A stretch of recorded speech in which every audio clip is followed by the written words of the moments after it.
What is up and welcome to my channel. My name is Lisa if you're new here, and if you're not, what is up my A1 day one? I see we are adding new people to the collective and I am so grateful, so excited for it. Today, we are going to do a recap of week 2 of transforming our lives in 30 days. And I'm going to say we definitely had some big wins last week, as well as a couple challenges that I am facing within the third week and changing and alchemizing. So before we get started, I thought we could just take a deep breath together, because when's the last time you just really took a nice, intentional, deep breath? So we're going to close our eyes. Just noticing our natural breath, natural rhythm.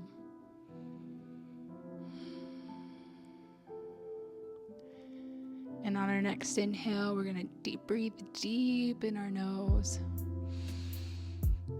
filling up our belly, our ribs, our chest. We're going to hold it. And then, sigh that shit out, bitch. Sigh it out.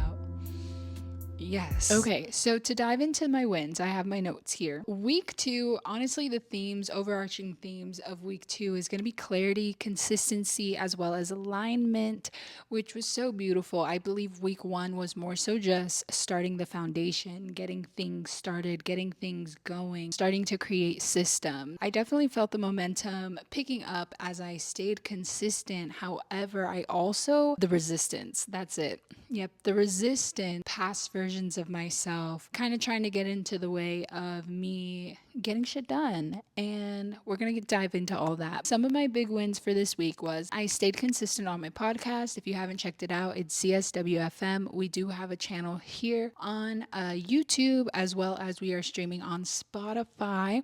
So you can definitely check that out. I post twice a week, Tuesday and Friday. And then I posted 3 times here on YouTube, honoring my commitment to just creating this series and building my dream platform, right? Lastly, I got super clear on who I'm serving using a tool called the Rule of 5 Ones. And if you guys want to just get a short, simple deep dive into what that is, you can definitely check out my last podcast episode. In that episode, I just dive in really quickly about what the Rule of 5 Ones is, how it can definitely help you get laser focused on your life, on your days, within your business or creative project. Definitely energetically, I can definitely feel the shift. The fact that I'm here right now showing up regardless, and the fact that I'm just doing something every single day to progress, no matter how loud the noise is. Week 2 also definitely reminded me that clarity definitely does create confidence. Every day that I show up, it's definitely a bit easier than the last. However, just emotionally and with life, and being someone who struggles with trauma, insecurities, doubt, fear of all the things sometimes, navigating outside of that and allowing myself to step into a version of myself that I have never even witnessed before. Our body definitely tends to show a lot of resistance. I want to tell you guys essentially how that showed up for me. So last Friday, before I started filming, there was a moment where I got on my mat just to reset my entire nervous system. And I heard very vividly and loudly, it was just give up. Instantly, I was like, no, I'm not doing that. That's the exact opposite of what I'm doing. So I got up and I got to work. I started working on my Patreon tiers, which I do have those. I'm currently working on the content for that container, and we will be kicking off a manifestation portal between 8/1 and 8/8, just to really slow our nervous system down so we can become open to receiving. So if you're interested in that, the Patreon link should be down in the description. However, I needed to film that episode, and I don't know if it was a breaking moment or a breaking point. In my brain, it was just give up. Just give up. Don't do the thing. Just lay there. Let yourself fall back into that pattern of just not doing, of procrastinating. So what did I do?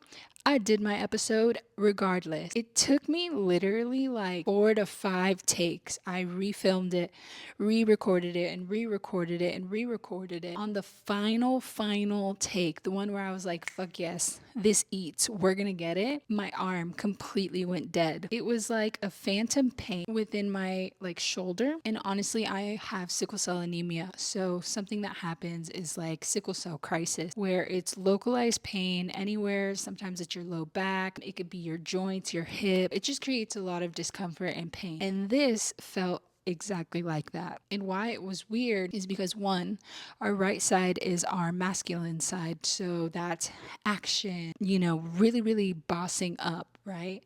And this was the arm I needed to edit the podcast episode and make sure it went out that day because it was a Friday. The arm that I'm dominant with, so writing my morning pages, all of that stuff. After hearing that, and then just, it felt like spirit was like, or not even spirit, but just old versions, demons, whatever the case may be. For all my spiritual people, you can go ahead and school me in the comments on what this actually means. But yeah, my arm essentially went dead.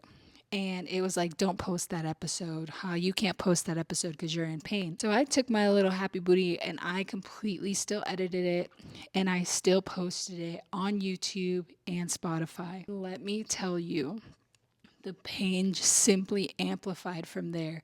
It literally felt like somebody had like a knife and they put like a serrated knife and they put lemon on it and just was stabbing me in the shoulder. And I know that it wasn't from working out or anything like that because one, there was no swelling, there was no redness.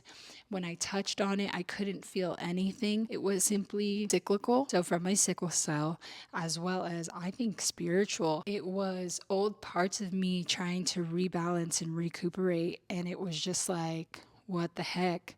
And I have been on a gardening fast, for, I said it was going to be 30 days. However, we were on day 21, going into day 22 of that fast, and I didn't have the necessary like pain meds, so Tylenol, ibuprofen. I didn't have anything. The only thing I had was cannabis, and I taken an Epsom salt bath. I massaged it. I had heating pads, all of these things, and nothing was alleviating the pain, and it was just getting worse and worse. And then my arm would get really cold. Essentially, it was like it died. I had gotten up in the middle of the night on Saturday to just like try to go draw another bath or stretch it or something, and instantly there was this crazy sharp pain and I had to put it up, but I could barely even move it.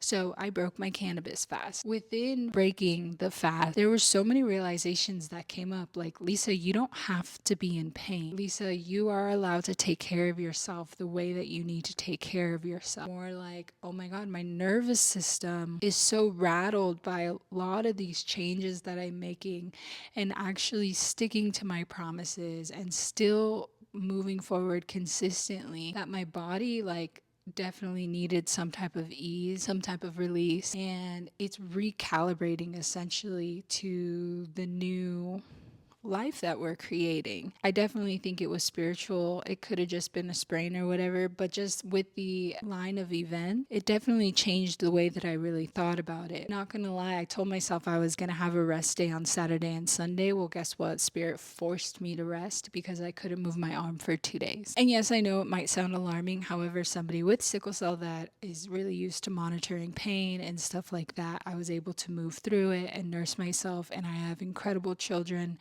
who kept me company, and we watched movies all weekend, and it honestly was so incredible for my heart. Now, starting week 3, I have my 300-hour yoga teacher training.